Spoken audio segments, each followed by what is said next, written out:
환영합니다. 여러분의 마음 이곳에서 풀고 가세요. 엄마, 혼자서는 더 이상 안 되겠어요. 요양원에 들어가시는 게 어떨까요? 지난달 둘째 딸이 조심스럽게 꺼낸 말이었습니다. 그 말을 들은 순간 가슴이 철렁 내려앉았습니다. 78년을 살아오면서 이렇게 막막한 순간이 또 있었을까요? 저는 평생 남편과 함께 아이들을 키우고 가족을 돌보며 살아왔습니다. 언제나 누군가를 챙기고 보살피는 역할이었습니다. 그런데 이제는 제가 돌봄을 받아야 하는 존재가 되어버렸습니다. 요양원. 그곳은 제게 삶의 마지막 종착지처럼 느껴졌습니다. 정해진 시간에 일어나고, 정해진 시간에 밥을 먹고, 정해진 시간에 잠들어야 하는 곳. 모든 것이 관리되고 통제되는 곳. 내 의지대로 살 수 없는 곳. 저는 정말 그곳으로 가야만 하는 걸까요? 이대로 제 인생을 마무리해야 하는 걸까요? 정말 다른 방법은 없는 걸까요? 그런데 지금 저는 한 달 50만 원으로 편안한 노후를 보내고 있습니다. 요양원도 간병인도 없이 말이죠. 말도 안 된다고 생각하시나요? 그럼 이 영상을 끝까지 보세요. 여러분이 알고 있던 노후의 공식이 완전히 깨질 겁니다. 요양원도 간병인도 필요 없이 돈 걱정 없이 살 수 있는 방법. 오늘 주제가 마음에 드신다면 구독과 좋아요 눌러주세요. 여러분의 마음을 안아주는 좋은 컨텐츠로 보답하겠습니다. 처음에는 자녀들과 함께 사는 것이 가장 좋은 방법이라고 생각했습니다. 부모를 모시는 것이 당연한 일이라 믿었으니까요. 그래서 큰아들의 집에서 지내보기로 했습니다. 어머니, 저희 집으로 오세요. 혼자 계시면 안 돼요. 큰아들의 제안에 마음 한편으로는 기뻤습니다. 그래도 자식들이 저를 챙겨주려고 하는구나. 아직 내가 완전히 버림받은 건 아니구나. 그런 안도감이 들었습니다. 하지만 며칠이 지나지 않아 깨달았습니다. 이곳은 제 집이 아니라는 것을요. 처음 일주일은 괜찮았습니다. 며느리도 나름대로 신경 써주려고 했고, 손주들도 할머니가 오신다며 좋아했습니다. 할머니, 학교에서 있었던 일 들어보실래요? 할머니, 제가 그림 그린 거 보세요. 그런 시간들이 있을 때는 정말 행복했습니다. 아, 역시 가족과 함께 사는 게 최고야. 그렇게 생각했습니다. 하지만 문제는 일상이 시작되면서부터였습니다. 저녁 식사 시간, 저는 평소처럼 조용히 밥을 먹고 있었습니다. 그런데 며느리가 조심스럽게 말을 꺼냈습니다. 어머님, 혹시 방에서 드시는 게 어떨까요? 순간 손에 들고 있던 젓가락이 멈췄습니다. 무슨 말인지 이해가 안 갔습니다. 방에서 혼자 밥을 먹으라고? 이유를 묻지는 않았습니다. 하지만 며느리는 곧 덧붙였습니다. 어머님이 밥 드실 때 젓가락 소리가 좀 크셔서요. 손주들이 식사에 집중을 못한다고 하네요. 그 말을 듣는 순간 가슴이 철렁 내려앉았습니다. 젓가락 소리가 크다고? 평생 이렇게 밥을 먹어왔는데 그게 이제 문제가 된다고? 손주들이 집중을 못한다고? 나는 언제부터 손주들의 식사를 방해하는 존재가 되어버린 걸까? 그날부터 저는 혼자 방에서 밥을 먹어야 했습니다. 식탁에서 한 자리 사라진다는 것. 그것은 단순한 변화가 아니었습니다. 가족의 일원에서 점점 손님이 되어간다는 의미였습니다. 아니, 손님이라도 식탁에서는 함께 먹을 텐데. 저는 손님보다도 못한 존재가 되어버린 것 같았습니다. 방에서 혼자 밥을 먹으면서 들리는 거실의 웃음소리. 그 소리가 얼마나 쓸쓸하게 들렸는지 모릅니다. 예전에는 제가 그 웃음의 중심에 있었는데, 이제는 그 웃음에서 배제된 채로 혼자 차갑게 식어가는 밥을 먹어야 했습니다. 그것도 처음에는 참았습니다. 며느리도 나름대로 힘들겠지. 조금만 참자. 하지만 문제는 그것뿐만이 아니었습니다. 작은 딸의 집도 크게 다르지 않았습니다. 큰아들 집에서 일주일을 보낸 후 작은 딸이 말했습니다. 엄마, 이번엔 우리 집에서 지내세요. 딸이니까 조금은 편하겠지 하는 기대를 가지고 갔습니다. 하지만 거기서도 비슷한 일들이 반복되었습니다. TV에서 뉴스를 보고 있을 때 딸이 다가와 리모컨을 건넸습니다. 엄마, 손주들이 공부해야 하니까 소리를 좀 줄이시면 좋겠어요. 또다시 같은 상황이었습니다. 내가 평생 즐겨보던 뉴스조차 마음대로 볼 수 없게 된 겁니다. TV 소리를 줄이고 보니 아무것도 들리지 않았습니다. 그냥 화면만 멍하니 바라보고 있는 꼴이 되었습니다. 이게 무슨 의미가 있나 싶어서 그냥 TV를 껐습니다. 그러면 또 다른 문제가 생겼습니다. 할 일이 없어진 겁니다. TV도 제대로 못 보고 식사도 혼자 하고 그럼 방에서 뭘 하며 지내라는 걸까요? 밤이 되면 화장실 가는 일조차 부담스러워졌습니다. 엄마, 밤에는 화장실 가실 때 조심해 주세요. 발자국 소리가 커서 애들이 깨더라고요. 발자국 소리조차 조심해야 하는 상황. 저는 조용히 고개를 끄덕였습니다. 하지만 마음속으로는 울고 싶었습니다. 내가 평생 살던 방식 자체가 이 집에서는 민폐가 되어버린 겁니다. 밤이 되면 물을 적게 마시고 될 수 있으면 화장실에 가지 않으려 애썼습니다. 그런데 나이가 들면 밤에 화장실 가는 것이 어디 마음대로 되는 일인가요? 참으려고 해도 참을 수가 없어서 결국 가게 되는데 그때마다 발끝으로 살금살금 걸어야 했습니다. 마치 도둑이라도 된 듯이 말이죠. 그렇게 점점 더 조용히, 점점 더 작아져 갔습니다. 숨소리조차 조심하며 살아야 하는 상황이 되어버린 겁니다. 그날 밤 한참을 천장을 바라보며 생각했습니다. 나는 지금 여기에 있지만 정말 여기에 있어도 되는 걸까? 이 집의 가족들에게 나는 어떤 존재인가? 사랑받는 가족인가? 아니면 참아야 하는 부담인가? 나는 언제부터 이렇게 눈치를 보며 살게 되었을까?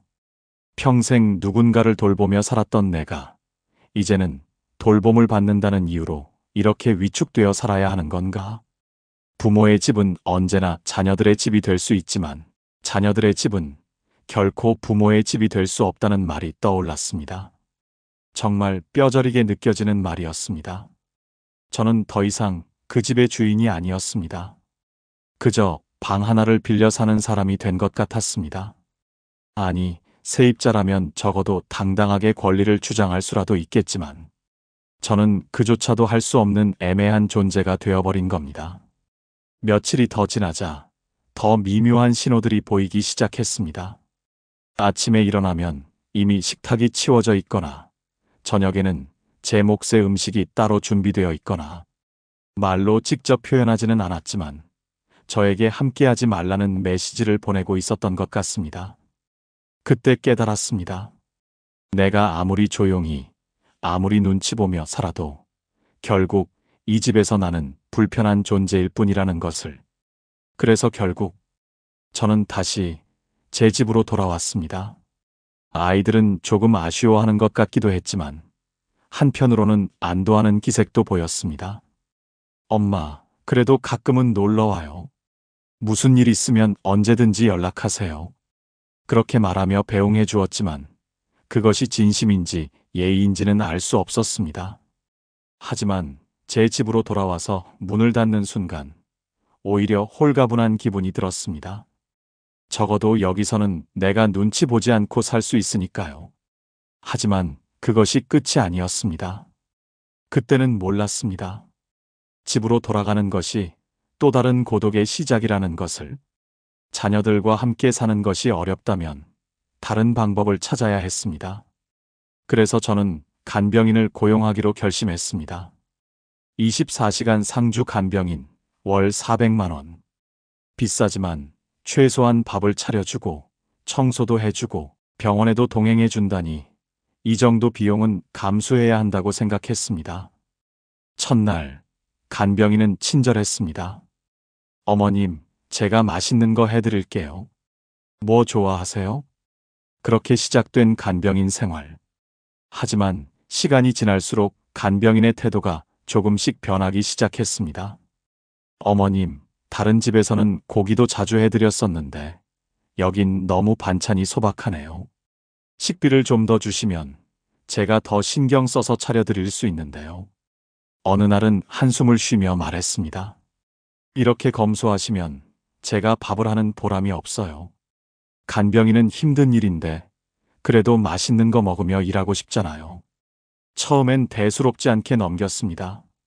하지만 매 끼니마다 은근한 눈치를 주는 듯한 말들이 쌓여갔습니다. 그리고 단순히 반찬 문제가 아니었습니다. 어머님, 밤에도 여기만 불 좀 켜놓으면 안 될까요? 너무 어두워서 움직이기가 힘들어요.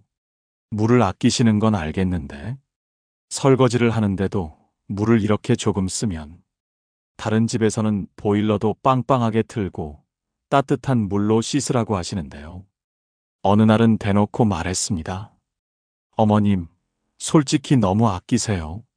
제가 여기 일하러 온 거지 수련하러 온 건 아니잖아요. 그 말을 듣고 한참을 멍하니 있었습니다. 내가 평생 절약하며 살아온 방식이 누군가에게는 견디기 힘든 환경이 되어버린 겁니다. 그제야 알았습니다. 제가 간병인을 필요로 하는 것처럼 간병인들도 일하기 좋은 환경을 원하고 있었다는 것을요. 저는 단순히 몸을 돌봐줄 사람을 찾았을 뿐인데 그들에게는 조건이 안 맞으면 떠나면 그만인 곳이었습니다. 그리고 그 일이 제게는 상처가 되었습니다. 월 400만 원이라는 큰 돈을 들여 간병인을 고용해도 결국 저는 여전히 외롭고 불편한 삶을 살아야 했습니다. 이것이 정말 최선일까? 그렇게 많은 돈을 쓰면서도 왜 저는 여전히 불안해야 하는 걸까? 그때 문득 마지막 선택지가 떠올랐습니다. 요양원. 요양원은 마지막 선택이었습니다. 하지만 현실적으로 다른 방법이 없어 보였습니다. 몸을 돌봐줄 가족도 없고 간병인을 고용하기엔 돈이 너무 많이 들었습니다. 그렇다면 최소한 돌봄을 받을 수 있는 곳, 요양원이 답이 아닐까요? 큰아들은 이미 몇 군데를 알아보고 있었습니다. 어머니, 시설도 좋고 간호사분들도 친절하대요. 아무래도 요양원이 안전하지 않겠어요?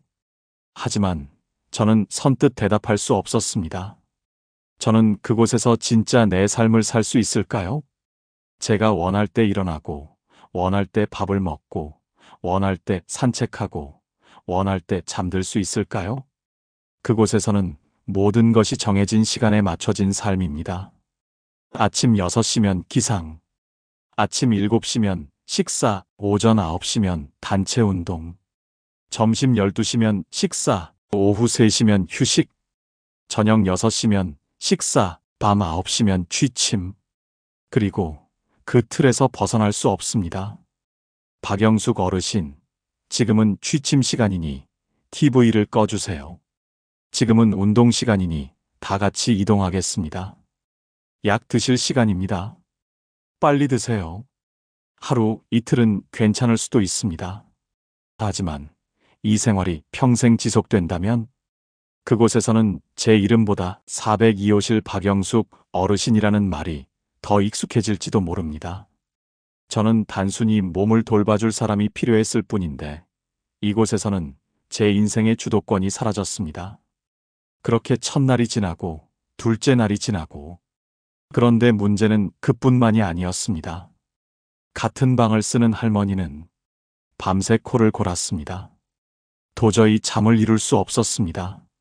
새벽마다 깨고 피곤한 몸을 이끌고 아침을 맞이해야 했습니다.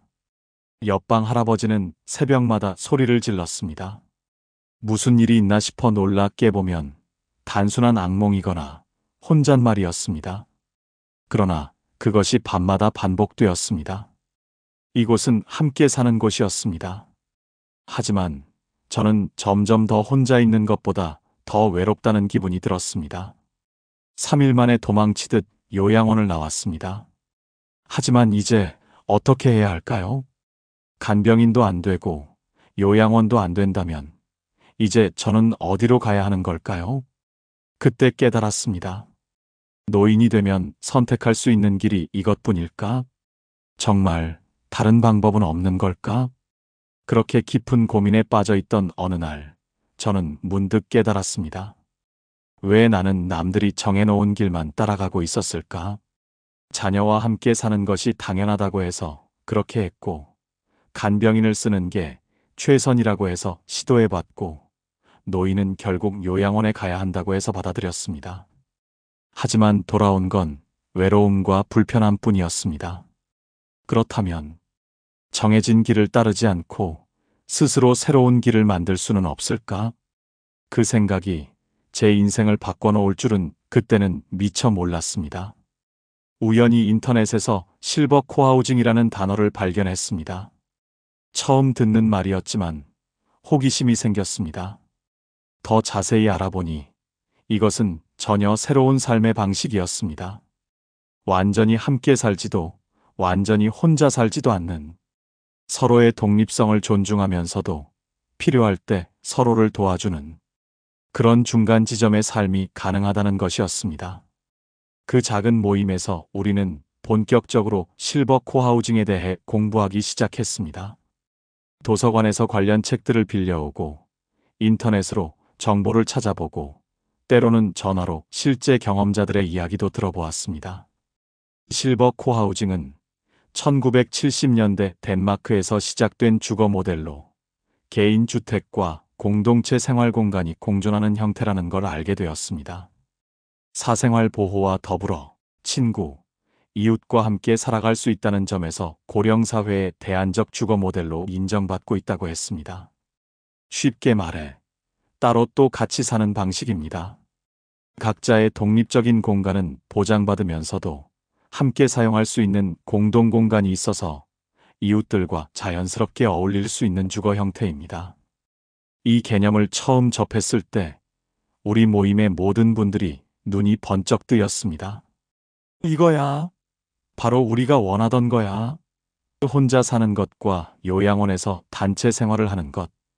이 두 가지 극단적인 선택만 있는 것이 아니었습니다. 적당한 거리를 두면서도 필요할 때 서로 도움을 주고받는 방식이 가능했던 것입니다. 더 자세히 알아볼수록 실버 코하우징은 단순한 이론이 아니라 실제로 전 세계에서 검증된 모델이라는 것을 확인할 수 있었습니다. 덴마크의 크리에이티브 시니어본은 가장 유명한 성공 사례 중 하나입니다. 설립 이후 세계 각국에서 수많은 방문객이 줄지어 찾아오는 곳이라고 했습니다. 오덴세 중심지에서 멀지 않고 식품점, 학교, 우체국, 주택가, 버스 정류장 등이 매우 가까워 접근이 용이하다고 했습니다. 12채의 단층 연립주택이 커먼하우스 공동시설을 둘러싼 환경이 특징이라고 했습니다. 이 중 5채의 개인주택은 현관문을 열면 외부로 나가지 않고도 곧장 커먼하우스로 이어진다고 했습니다. 나머지 주택 7채는 중정을 둘러싸고 배치되어 커먼하우스가 아닌 중정을 통해 출입할 수 있다고 했습니다. 각 주택마다 거실과 연결된 개인 정원과 개인 창고도 별도로 있다고 했습니다. 이 이야기를 들으면서 우리는 모두 그런 곳에서 살고 싶다는 마음이 간절해졌습니다. 덴마크 스톡홀름의 페르드크네펜도 인상적인 사례였습니다. 37평방미터에서 75평방미터의 개인 아파트 43개와 400평방미터의 커먼하우스로 구성되어 있고 주 5일 이뤄지는 공동 식사는 코하우징의 꽃이라 할 수 있는 핵심적인 공동활동이라고 했습니다. 순번대로 돌아가는 취사당번은 의무이지만 식사는 자유롭게 할 수 있어서 원할 때만 식사 시간에 참여하면 된다고 했습니다. 주민이라면 누구나 6주에 한 번씩 취사와 청소 활동을 의무적으로 해야 하는데 커먼하우스 청소, 정원 관리 등을 함께 한다고 했습니다. 우리도 이렇게 할 수 있을까? 그런 희망이 생겼습니다. 핀란드 헬싱키의 로프키리는 또 다른 매력적인 모델이었습니다. 입주자들의 개인 생활이 보장되고 함께 사용하는 공동공간이 있는 주택단지로 유료 돌봄 서비스를 제공받는 것이 아닌 입주민들끼리 규칙을 마련해 공동생활의 문제점을 최소화하고 있다고 했습니다. 청소나 식사 준비를 조별로 하는 등 모든 일을 능동적으로 처리한다고 했습니다. 이와 함께 합창단, 문학, 요가 클럽 등 동아리 활동도 한다고 했습니다. 이거야말로 우리가 원하는 삶이야. 우리 모임의 박할머니가 탄성을 지르셨습니다. 일본에서는 이미 10년 전부터 그레이 코하우징이라는 방식이 활성화되었다고 했습니다. 10명에서 20명의 노인들이 한 건물에서 함께 생활하며 공동 식사, 건강관리, 사회활동 등을 함께 한다고 했습니다. 노후에도 독립성을 유지하면서 서로를 돌봐주는 시스템이라고 했습니다. 유럽에서는 세대 통합형 코하우징도 등장했다고 했습니다. 젊은 세대와 노인 세대가 함께 생활하며 서로 도와주는 방식이라고 했습니다. 노인들은 경험과 지혜를 나누고 젊은 세대는 생활 지원을 도와준다고 했습니다. 이를 통해 노인들은 더욱 활기차고 의미 있는 삶을 살 수 있다고 했습니다. 이런 이야기들을 들으면서 우리는 확신하게 되었습니다. 이것은 꿈이 아니라 현실이구나. 우리도 할 수 있어. 더욱 희망적인 것은 우리나라에서도 실버 코하우징에 대한 관심이 높아지고 있다는 사실이었습니다. 아직 대규모로 확산되지는 않았지만 여기저기서 작은 시도들이 시작되고 있다는 소식을 들을 수 있었습니다. 특히 파주의 한 도시농부 마을에서는 입주민이 이용할 수 있는 뷔페 형식의 공동식당이 있어서 개인적으로 밥을 해먹는 입주민보다 이웃과 함께 밥을 먹으며 대화를 할 수 있는 이 식당을 이용하는 입주민의 비율이 훨씬 더 높다고 했습니다. 음식 걱정도 줄고 외롭지도 않고 얼마나 좋을까. 우리 모임의 이 할머니가 부러워하셨습니다. 더욱 고무적인 것은 정부 차원에서도 실버 코하우징을 지원하고 있다는 점이었습니다. 충청남도는 2027년까지 2단계에 걸쳐 12개 시군에서 16개 지구를 선정, 총 480억 원을 투입해 320가구 규모의 실버홈을 건립할 계획이라는 뉴스를 보았을 때는 정말 가슴이 뛰었습니다. 실버홈은 농촌에 거주하는 독거노인에게 가정과 같은 주거 환경에서 급식과 생활 편의 등을 제공하는 시설로, 각 실버홈에서는 20명 안팎의 독거노인들이 개별 공간 1인 1실에 거주하며 공동으로 식사를 하고 단지 내 텃밭을 가꾸거나 취미, 건강 등 여가 활동을 할 수 있다고 했습니다.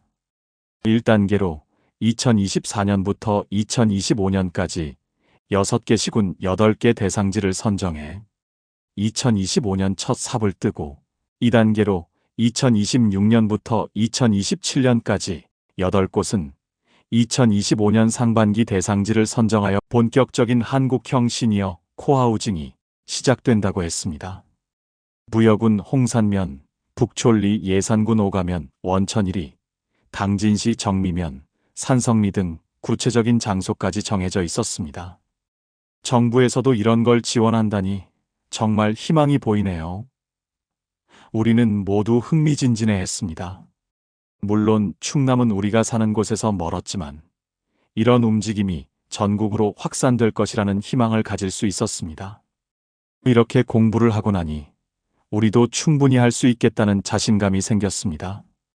굳이 새로운 건물을 지을 필요는 없잖아요. 우리가 지금 사는 이 아파트 단지에서도 충분히 가능해요. 각자의 집은 그대로 두고 함께 할 수 있는 부분만 공유하면 되잖아요. 우리는 구체적인 계획을 세워보기로 했습니다. 우선 우리가 원하는 것들을 정리해 보았습니다. 1. 각자의 독립적인 공간 유지, 자기만의 집에서 자유롭게 생활. 2. 안전망 구축, 서로의 안부를 확인하고 응급 상황에 도움. 3. 함께 식사, 외로운 식사 시간을 따뜻한 공동 식사로. 4. 병원 동행 및 건강관리, 혼자 가기 힘든 병원에 함께 가기. 5. 취미 활동 및 정보 공유, 각자의 재능을 나누고 함께 배우기. 6. 경제적 부담 경감, 공동 구매와 자원 공유로 생활비 절약. 이 목록을 보니 우리가 원하는 모든 것들이 실현 가능해 보였습니다. 특별한 시설이나 큰 투자가 필요한 것이 아니라 우리의 마음가짐과 작은 실천으로 시작할 수 있는 일들이었습니다. 하지만 막상 시작하려고 하니 어디서부터 손을 대야 할지 막막했습니다. 그래서 우리는 가장 시급하고 중요한 것부터 차근차근 해결해 보기로 했습니다. 우리가 가장 먼저 해결하고 싶었던 문제는 안전이었습니다. 집에 홀로 사는 가장 큰 문제는 바로 이것이었거든요. 만약 넘어지거나 갑자기 건강이 나빠지면 누가 도와줄 수 있을까요? 자녀들은 바쁘고 주변 이웃과도 왕래가 적다면 정말 위험한 순간이 올 수도 있습니다. 그래서 우리는 먼저 개별적으로 스마트 케어 시스템을 도입하기로 했습니다. 요즘 세상에는 정말 편리한 기기들이 많더군요. 저는 손주의 도움을 받아서 이런 시스템들을 하나씩 설치해 보았습니다. 음성인식 스피커를 거실에 놓았습니다. 매일 아침 알람이 울리면 자동으로 안내가 나왔습니다. 오늘 날씨는 흐리고 낮 기온은 25도입니다. 약 드실 시간입니다. 이제는 누군가 챙겨주지 않아도 약을 깜빡하는 일이 줄어들었습니다. 음성 명령으로 불 꺼줘, TV 켜줘라고 말하면 직접 움직이지 않아도 조명이 켜지고 TV가 켜졌습니다. 조금만 움직여도 쉽게 피로해지는 나이, 이런 작은 변화만으로도 생활이 한결 편해졌습니다. 낙상 감지 센서를 거실과 화장실에 설치했습니다. 만약 일정 시간 동안 움직임이 없거나 넘어지는 동작이 감지되면 자동으로 자녀와 우리 모임 사람들에게 연락이 가도록 설정했습니다. 이제 혹시 모를 사고에 대비할 수 있는 환경이 마련된 것입니다. 스마트 플러그를 사용해서 TV, 에어컨, 조명, 보일러 같은 가전제품들도 음성으로 조작할 수 있도록 설정했습니다. 전기 절약을 위해 필요할 때만 전원을 켜고 끌 수 있게 되었습니다. 덕분에 불필요한 전기 사용도 줄어들었고 무엇보다 편리함이 더해졌습니다. 스마트 약통도 정말 유용했습니다. 약 먹을 시간이 되면 알림이 울리고 약을 먹었는지 안 먹었는지도 자동으로 기록되었습니다. 자녀들도 앱으로 확인할 수 있어서 안심이 되었습니다. 이렇게 시스템을 갖추고 나니 혼자서도 훨씬 안전하고 편리한 생활이 가능해졌습니다. 하지만 저는 이내 깨달았습니다. 기술이 편리함을 줄 수는 있지만 외로움까지 해결해 주지는 못한다는 것을요. 그래서 우리는 다음 단계로 넘어갔습니다. 처음에는 낯설고 어색했습니다. 하지만 용기를 내어 가까운 이웃들과 소통하기 시작했습니다. 우리 7명의 모임이 정기적으로 만나면서 자연스럽게 이야기를 나누다 보니 우리는 모두 같은 문제를 안고 있다는 것을 확인할 수 있었습니다. 자녀와 같이 사는 것은 현실적으로 어려웠습니다. 간병인을 고용하자니 비용이 부담스러웠습니다. 요양원은 가고 싶지 않았습니다. 그렇다고 혼자 사는 것은 너무 불안하고 외로웠습니다. 그렇다면 완전히 함께 살지는 않지만 서로를 돌봐주는 새로운 공동체를 만들어 보면 어떨까요? 제가 조심스럽게 제안했을 때 모든 분들이 관심을 보였습니다. 그게 바로 실버 코하우징 아닌가요? 우리도 할 수 있을까요? 한번 시도해보면 어떨까요? 이렇게 해서 우리는 본격적으로 우리만의 실버 코하우징을 실천해보기로 했습니다. 우선 함께 식사를 나누는 것부터 시작했습니다. 이것이 실버 코하우징의 가장 기본이면서도 가장 중요한 부분이라고 생각했거든요. 처음에는 주 2회 저녁 식사를 함께 하기로 했습니다. 장소는 우리 아파트 단지의 경로당을 빌려서 사용했습니다. 식비를 공동으로 부담하고 번갈아가며 요리를 담당하기로 했습니다. 첫 번째 공동 식사 날, 저는 정말 떨렸습니다. 과연 잘 될까? 서로 입맛이 다를 텐데. 하지만 걱정은 기우였습니다. 김할머니가 끓여주신 된장찌개와 제가 준비한 김치, 박할머니가 가져오신 나물들. 이런 소박한 반찬들로 차린 식탁이었지만 혼자 먹던 때와는 완전히 다른 느낌이었습니다. 이 김치 정말 맛있네요. 어떻게 담그셨어요? 된장찌개에 무엇을 넣으셨길래 이렇게 깊은 맛이 나요? 우리 집 나물은 항상 짜기만 했는데 이건 정말 맛있어요. 자연스럽게 요리 비법을 나누게 되었고 그러면서 서로에 대해 더 많이 알게 되었습니다. 매일 혼자 밥을 먹던 날들이 사라졌고 더 건강하고 따뜻한 식사가 가능해졌습니다. 처음에는 서로 어색했지만 함께 밥을 먹으며 자연스럽게 대화가 시작되었습니다. 오늘 날씨가 참 좋네요. 어제 병원에서 검사 받으셨다던데 어떠셨어요? 손자가 대학에 합격했어요. 요즘 물가가 너무 올라서 걱정이에요. 소소한 일상의 이야기들이 오가면서 점점 서로에 대해 알아가게 되었습니다. 무엇보다 좋았던 것은 영양 균형이 맞는 식사를 할 수 있게 되었다는 점입니다. 혼자 살 때는 귀찮아서 간단히 때우는 경우가 많았는데 이제는 제대로 된 반찬과 국물이 있는 식사를 할 수 있게 되었습니다. 한 달쯤 지나자 주 2회였던 공동 식사가 주 3회, 그리고 주 4회로 늘어났습니다. 누군가 제안한 것이 아니라 자연스럽게 오늘도 함께 드실래요? 하는 말들이 오가면서 늘어난 것이었습니다. 그만큼 우리 모두가 함께하는 식사 시간을 좋아하게 된 것이죠. 다음으로 서로 병원에 동행하는 것을 약속했습니다. 혼자 병원에 가는 것이 힘들어질 때면 서로 시간을 맞춰 함께 병원에 가기로 했습니다. 처음에는 단순히 동행만 해주는 정도였습니다. 하지만 시간이 지나면서 이것이 얼마나 중요한 일인지 깨닫게 되었습니다. 저 혼자 병원에 갔을 때는 의사 선생님의 설명을 듣고도 집에 와서 기억이 나지 않는 경우가 많았습니다. 혈압약을 언제 먹으라고 하셨지? 다음에 언제 오라고 하셨지? 이런 중요한 내용들을 자주 놓쳤습니다. 하지만 함께 가니까 완전히 달랐습니다. 진료를 받을 때 옆에서 도와주고 의사 선생님의 설명을 함께 들으며 필요한 부분을 정리해 주기도 했습니다. 약국에서 약을 받을 때도 함께 가서 복용법을 확인하고 필요한 걸 챙기는 일이 훨씬 수월해졌습니다.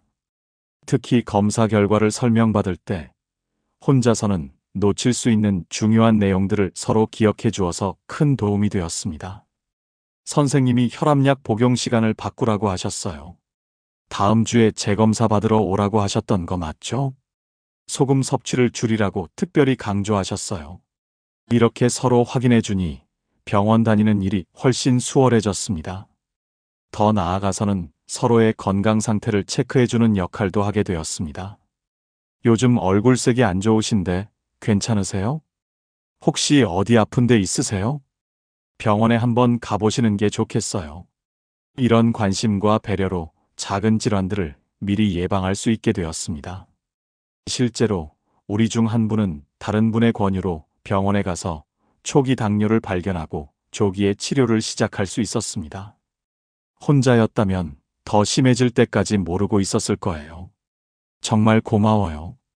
그런 말을 들을 때마다 우리가 하고 있는 일이 얼마나 의미 있는 일인지 깨닫게 되었습니다. 안전 문제도 체계적으로 해결해야 했습니다. 그래서 우리는 매일 아침 단체 채팅방에 좋은 아침입니다. 라는 인사를 남기기로 했습니다. 혹시 오전 10시까지 아무런 연락이 없는 분이 있으면 전화로 안부를 묻고 필요하면 직접 찾아가 보기로 했습니다. 처음에는 스마트폰 사용이 어려우신 분들이 계셨습니다. 하지만 서로 도우면서 차근차근 배워나갔습니다. 이 버튼을 누르면 사진을 찍을 수 있어요. 이렇게 하면 메시지를 보낼 수 있어요. 급할 때는 이 번호로 전화하면 돼요. 몇 주간의 연습 끝에 모든 분들이 기본적인 기능들을 사용할 수 있게 되었습니다. 이런 작은 시스템 하나만으로도 서로에 대한 안심이 되었습니다. 오늘 아침 인사가 늦어서 깜짝 놀랐어요. 아, 죄송해요. 병원에 일찍 가느라고 깜빡했어요. 다음에는 미리 말씀해 주세요. 정말 걱정됐어요. 이런 대화들이 오가면서 서로를 진심으로 걱정하는 마음이 생겨났습니다. 실제로 한 번은 이 시스템 덕분에 큰 사고를 막을 수 있었습니다. 평소에 가장 일찍 인사를 하시던 최할아버지께서 오전 11시까지도 연락이 없었습니다. 걱정이 되어서 전화를 드렸는데 받지 않으셨습니다. 그래서 몇 분이 함께 최할아버지 댁을 찾아갔습니다. 다행히 큰 문제는 없었지만 새벽에 화장실에서 넘어지셔서 일어나지 못하고 계셨던 것이었습니다. 혼자였다면 하루 종일 그렇게 있었을지도 모르겠어요. 정말 다행이에요. 그 일 이후로 우리의 안부 확인 시스템은 더욱 탄탄해졌습니다. 그뿐만이 아니었습니다. 각자의 재능을 살려 서로에게 도움을 주는 일도 생겼습니다. 요리를 잘하시는 김할머니가 요리 클래스를 열어주셨습니다. 제가 평생 해온 요리 비법들을 알려드릴게요. 매주 화요일 오후 경로당에서 요리 클래스가 열렸습니다.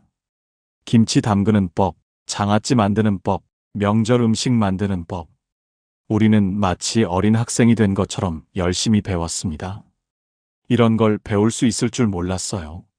집에서 혼자 해보니까 정말 맛있게 되더라고요. 손재주가 좋으신 박할머니가 공예 만들기를 가르쳐 주셨습니다. 뜨개질, 자수, 압화 만들기. 처음에는 서툴렀지만 차근차근 배우니 제법 그럴듯한 작품들이 나왔습니다. 이런 거 만들어 본 지가 언제인지 몰라요. 손으로 뭔가를 만드니까 마음이 평온해지는 것 같아요. 스마트폰을 잘 다루시는 이 할머니가 디지털 기기 사용법을 알려주셨습니다.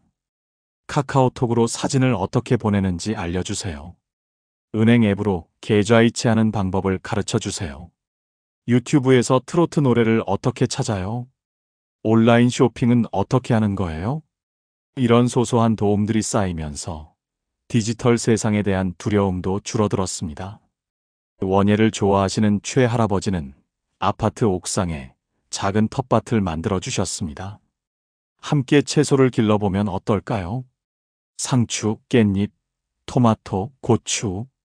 작은 화분들이지만 우리가 직접 기른 채소로 만든 요리는 특별한 맛이 있었습니다. 우리가 기른 상추로 쌈을 싸 먹으니까 정말 맛있네요. 도시에서 이런 경험을 할 수 있을 줄 몰랐어요. 이렇게 서로 도와주다 보니 단순한 이웃이 아니라 정말 가족 같은 사람들이 되어갔습니다. 가끔은 함께 산책을 하거나 가까운 곳으로 소풍을 다녀오기도 했습니다. 예전에는 혼자 조용히 지내던 시간이 많았지만 이제는 함께 웃고 대화하는 시간이 늘어났습니다. 외롭지 않은 노후, 부담스럽지 않은 돌봄. 그것이 바로 실버 코하우징의 가장 큰 장점이었습니다. 하지만 아무리 마음이 따뜻해져도 현실적인 문제들까지 모두 해결되는 건 아니었습니다. 여전히 우리 앞에는 넘어야 할 산이 하나 더 있었죠. 경제적인 부분은 노년기의 가장 현실적인 고민 중 하나입니다. 단순히 연금이나 자녀의 지원에 의존하는 것이 아니라 소소한 경제 활동을 통해 자립할 수 있다는 것이 얼마나 중요한지 깨닫게 되었습니다. 혼자 살면서 가장 부담스러운 것은 생활비였습니다. 고정적인 지출이 계속 발생하는데 들어오는 돈은 연금뿐이라면 시간이 지날수록 부담이 될 수밖에 없습니다. 하지만 노년에도 충분히 할 수 있는 일들이 있다는 것을 알게 되었습니다. 몸이 예전 같지 않다고 해서 아예 경제 활동을 포기할 필요는 없었습니다. 오히려 작은 수익이라도 직접 벌어들이면서 삶에 활력이 생기고 자존감이 높아지는 효과가 있었습니다.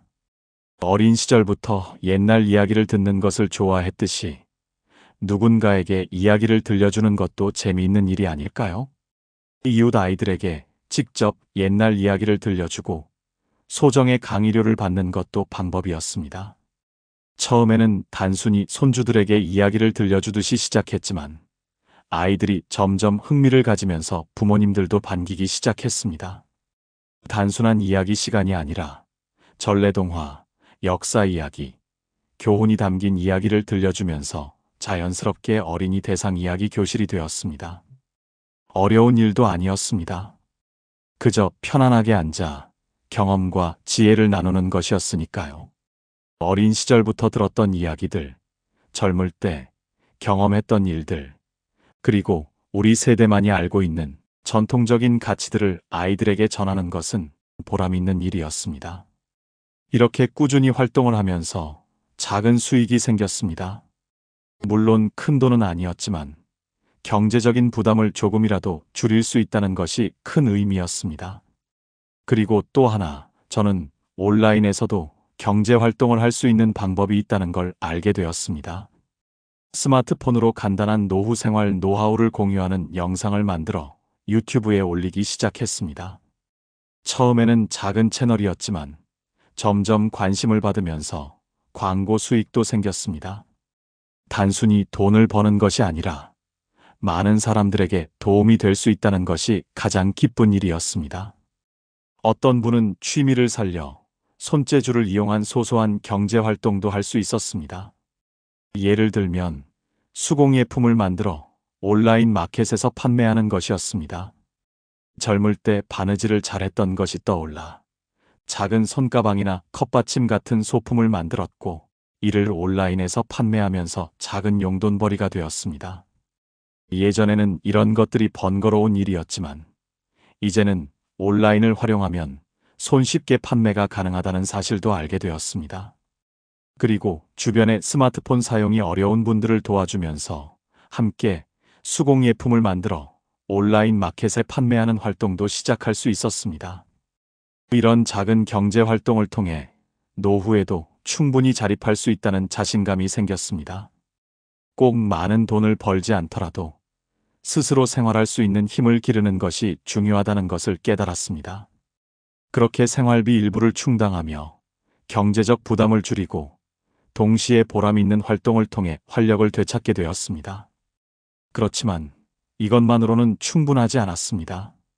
아무리 생활비를 줄이고 소소한 수익을 올린다고 해도 노후 생활에서 가장 중요한 것은 고정적인 생활비를 최소한으로 유지하면서도 안정적인 삶을 이어가는 것이었습니다. 한 달에 50만 원으로 생활하는 것이 과연 가능할까요? 요양원에서는 월 350만 원을 쓰면서도 불편한 생활을 해야 했고 간병인을 고용하면 400만 원이라는 거액이 들었지만 그렇다고 반드시 행복한 삶이 보장되는 것도 아니었습니다.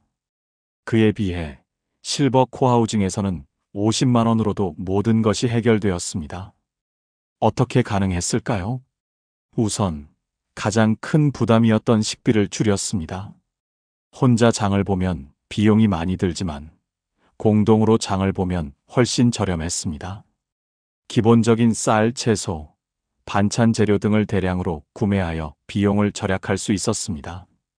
또한 각자 요리를 돌아가면서 하니 식비 부담이 크게 줄어들었습니다. 무엇보다 혼자 먹을 때보다 더 영양 균형이 맞는 건강한 식사를 할 수 있었습니다. 이렇게 해서 한 달 식비는 1인당 평균 20만 원 수준으로 조절할 수 있었습니다. 생활비도 절약할 수 있었습니다. 화장지, 세제, 샴푸 같은 생필품을 공동 구매하고 나누어 쓰면서 기존보다 훨씬 적은 비용으로 필요한 물품을 사용할 수 있었습니다. 수도, 전기, 가스 요금도 효율적으로 사용할 수 있도록 신경 썼습니다. 예를 들면 공동 공간에서는 조명을 함께 사용하고 겨울철 난방도 함께 모여 있을 때만 집중적으로 사용하니 각자 따로 살 때보다 공과금이 훨씬 적게 나왔습니다. 의료비 역시 큰 부담이었지만 함께 해결할 방법을 찾았습니다. 혼자 병원에 가면 여러 번 방문해야 하는 경우가 많았습니다. 하지만 함께 가면 필요한 약을 한 번에 챙길 수도 있고 서로 건강 상태를 체크해주며 작은 질환은 미리 예방할 수 있었습니다. 또한 병원비를 줄이기 위해 건강한 생활 습관을 유지하는 것도 중요했습니다. 매일 아침 경로당에서 스트레칭을 하며 몸을 움직였고 식사 후에는 함께 산책을 하면서 운동량을 늘려갔습니다. 이렇게 함께 생활하며 생활비를 아끼다 보니 고정 지출이 크게 줄어들어 한 달 50만 원으로도 충분한 생활이 가능해졌습니다. 식비 20만 원, 공과금 12만 원, 생필품 및 기타 8만 원, 의료비 7만 원, 여가비 3만 원. 돈을 아끼면서도 더 건강하고 더 행복한 삶을 살 수 있었습니다. 이제 저는 확신합니다. 노후 생활은 비싼 요양원에 의존하지 않아도 충분히 행복할 수 있다는 것을요. 그리고 그 방법을 저는 이미 찾았습니다. 아침 햇살이 창문을 가득 채울 때 저는 평온한 마음으로 눈을 뜹니다. 창밖에서 들려오는 이웃들의 인사소리, 함께 나눌 따뜻한 아침, 식사, 누군가와 함께 할 수 있다는 안정감이 제 삶을 지탱해 줍니다. 더 이상 부담이 아니라 함께 살아가는 존재로서, 더 이상 짐이 아니라 서로에게 힘이 되는 관계로서 저는 지금 온전히 나다운 삶을 살고 있습니다. 어제보다 오늘이, 오늘보다 내일이 더 기대됩니다. 혼자가 아니기에, 외롭지 않기에, 그리고 함께 웃을 사람들이 있기에, 이제 저는 더 이상 두렵지 않습니다. 나이 들어간다는 것, 세월이 흐른다는 것, 그것이 슬픔이 아니라 새로운 기회가 될 수 있다는 걸 알았으니까요. 여러분도 혹시 두려움 속에서 홀로 버티고 계신가요? 아니면 노후의 삶이 막막하신가요? 저는 감히 말씀드립니다. 당신은 혼자가 아닙니다. 그리고 함께하는 삶이 분명 더 따뜻합니다. 노후는 끝이 아닙니다. 또 다른 시작입니다. 실천할 수 있는 첫 걸음. 실버 코하우징을 시작하는 것은 생각보다 어렵지 않습니다. 먼저 주변 이웃들과 인사부터 시작해 보세요. 같은 고민을 가진 분들이 분명 계실 겁니다. 작은 모임을 만들어 함께 식사를 해보는 것부터 시작하면 됩니다. 서로의 안부를 확인하고, 병원에 함께 가고, 작은 취미를 나누면서 자연스럽게 실버 코하우징이 시작될 수 있습니다. 가장 중요한 것은 혼자가 아니라는 것을 아는 것입니다. 우리 함께 새로운 길을 만들어가 보지 않겠습니까? 오늘 영상을 보며 여러분은 어떤 생각이 드셨나요? 여러분의 경험과 생각을 댓글로 나눠주세요. 여러분의 이야기가 누군가에게 큰 위로와 깨달음이 될 것입니다. 오늘 영상이 도움이 되셨다면 소중한 분들께 공유해 주시고 구독과 좋아요로 저를 응원해 주세요. 여러분과의 소중한 연결이 저에게 큰 힘이 됩니다. 노후는 혼자 견디는 시간이 아닙니다. 서로 의지하며 함께 만들어가는 아름다운 여행입니다. 여러분 모두가 따뜻하고 행복한 노후를 보내시기를 진심으로 바랍니다. 오늘도 행복한 하루 되세요. 이상으로 마음 풀고 가세요 였습니다.